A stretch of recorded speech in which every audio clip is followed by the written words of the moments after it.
We learned that the White House is engaging in some funny business with their visitors' logs, apparently omitting Hunter Biden. We have questions about whether he's even living there now. We do know he goes to State Department meetings. He flies around on Air Force One all the time. He goes down to Camp David. And there's a lot of allegations and rumors that he was doing deals with his daddy sitting right next to him when daddy was vice president. So has that changed? Is he still doing deals with daddy now? But this time daddy is the president. We have questions about it. There are reports that the visitors' logs are not keeping good tabs on Hunter. And there was a big question that we had. Has Hunter even stopped any of this alleged criminality? Does he even agree that these deals were bad? He hasn't really gotten in trouble for them. He's only going to be penalized, apparently, with misdemeanors for failing to file taxes, not anything of consequence for selling out American interests. So the question is, has he stopped? There are no consequences for it. So is he just marching on? Karine got asked about this at the White House. Not unusual for presidents to invite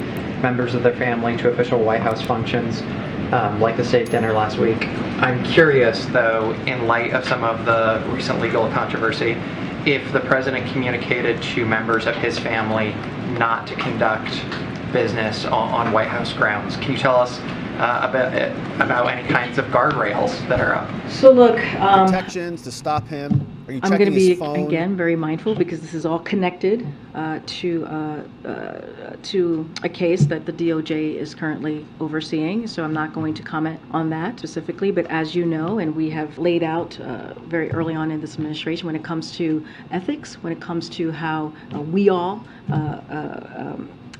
kind of move about and how we respect clearly the government ethics here. This is an administration has been incredibly transparent on that and has put some very strict rules. What? Like what? And like so visitor I can logs? speak to that. I can speak to how the president has moved forward in making sure like that, Speak to that. the people who work for him and himself are held to kind of a strict course of action. But I'm not going to speak to anything that's related to the case. Think about guardrails for the president's family? I'm just not going to speak to anything that's related to this case. Do any guardrails exist? I'm not going to speak to anything any that is guardrails related to this exist? case. As you stated, there are, we've had, when it comes to ethics, we take that very, very seriously here in this administration. Thank you, everybody. She packed up and left. That was the last time we've heard from Karine. She had a real rough day there, and she's been gone for the last 2 days. So we had Olivia Dalton yesterday, who also refused to answer questions, and then Karine was also gone today. So we have questions about whether she had a meltdown or something after being asked hard questions. But Joe Biden also is having meltdowns. He got asked this question as well. He was walking around outside, not taking questions from most reporters. He took a few of them. He just finished explaining that Putin is really having a hard time in Iraq, which is great news. My understanding is Russia has basically virtually no troops in Iraq, which is devastating for their offensive, obviously. I mean, you can't win a war if you're not engaged in it. And apparently they're not even fighting, which is tremendous news, victory in Iraq. So he finished with that conversation.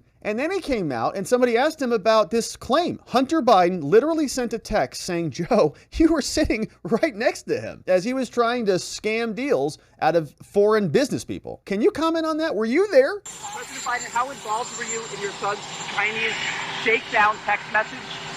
Were you sitting there? Were you involved? No, I wasn't, and I don't know. Were you? No. Whoa, Joe. Whoa, Joe's a little bit ornery out there. President Biden, how involved were you in your son's Chinese shakedown text message? Were you sitting there? Were you involved? No, I wasn't, and I don't know. Were you? No. Yikes, man. Whoa, he's fired up right there. Look at that face right there. He's like talking to like MAGA. That's like his MAGA Gates of Hell speech almost right there. You know, it's the uncomfortable laugh. It's like, it's like uncomfortable. I can't believe you're asking me about this. Very uncomfortable. Then it's just the outrage, right? There it is. No, don't ask me about it. Were you sitting there? Were you involved? No, I wasn't, and I don't know. Were you? No.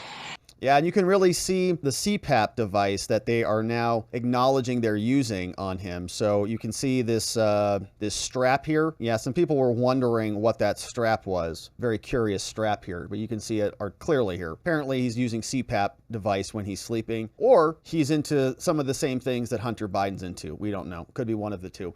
So we know that there are strong hesitations to answer any questions out of the White House. There's also hesitations to put him on the visitor's log. The White House omits Hunter. Obama did disclose Hunter's visits, but Joe isn't going to do it. The White House, from Biden, has repeatedly told America that we're the most transparent administration in history. However, this news company found that visitor logs from the beginning of the Biden administration through February 2023 have not included any of Hunter's visits or extended stays.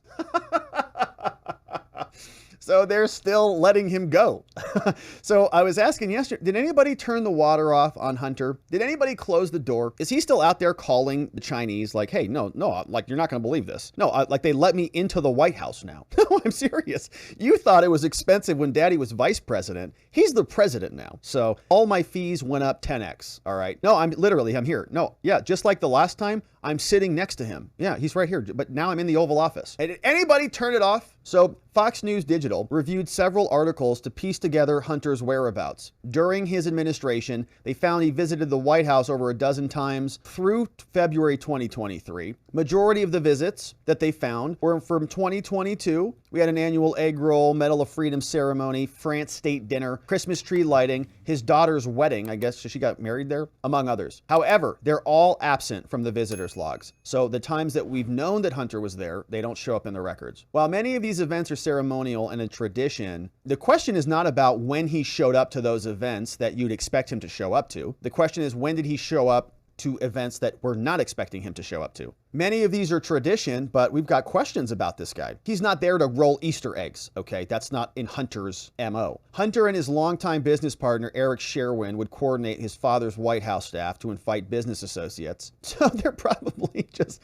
doing it right out in the open. Fox News' digital review found that while Biden does not reveal all of the family member visits, they included over 70 logs. Obama did include Hunter, Hunter's daughters, and others. Several other Biden family members are absent as well, including Biden's brothers, his granddaughters. So they're just going to call it a family exception, right? Hunter and his wife, Hunter's sister, and Valerie were all guests at the state dinner, and other visitors' logs have not been cataloged. So there's Hunter, just representing America with foreign leaders at state dinners. Have they seen the laptop? Do they know whose hand they're shaking? They, talk about hand sanitizer. Hopefully they're using a lot of it. So now the question is, as this moves forward, should this plea deal be accepted? Some people are saying no. This comes out from the Federalist, courtesy of Tristan Justice. Says that a former chief of the Justice Department Tax Division is calling on the federal judge to reject the plea deal. This woman is named Eileen O'Connor. She ran the DOJ Tax Division for 6 years. She published an op-ed saying judges can reject plea deals, and that would be appropriate here. She summarized it saying that the Justice Department and their alleged foot dragging and their refusal to allow an actual investigation is problematic, and this plea deal should be rejected by the judge. And of course, the judge can do that, but judges,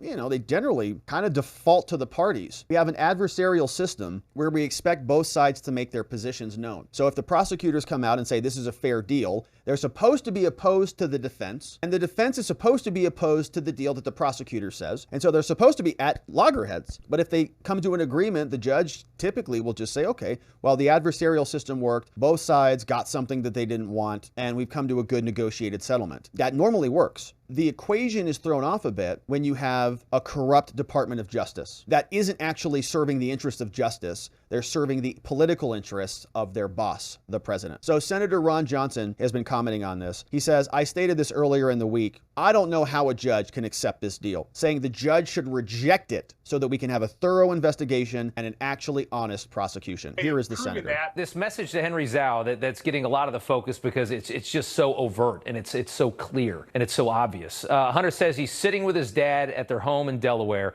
This is the night of July 30, 2017. I'm wondering if there's any way to determine through Secret Service whether Joe was indeed at his home that night where Hunter was living, staying in the guest house. Was Joe there at the home? Is there any way to verify that? Because I think that would go a long way. Well, I believe the investigators requested GPS coordinates for the phones to place him in that position, and they were denied being able to get that. As they being denied, and everything else that higher ups in the Department of Justice did to obstruct their investigation. I have heard news media reports that there are photos of Joe and Hunter Biden at that residence on that day. So I think, well, yes, there's definitely a way of proving that, but unfortunately, the Department of Justice obstructed the investigation. And let me just say this as well. I'm not a judge. I'm not a lawyer. I don't see how a judge ruling on this sweetheart plea agreement can bless it now that all this corruption of the Department of Justice and corruption investigation is becoming known now. We'll see. It's going to be a very questionable plea deal when it gets entered, but it's out of the District of Delaware. And we know that Joe Biden has basically been owning Delaware for a very long period of time, and he's got a lot of political family power there. And what leverage can he put upon this judge to get the deal done? Because once the deal is done, they're going to say it's done. No further investigations are warranted. I can't even imagine what the language of the plea deal is going to encompass, whether it offers a broad blanket immunity against any other charges related from the laptop or any other ancillary things. Does it cover that? I bet it does, because it is a corrupt and disgusting DOJ.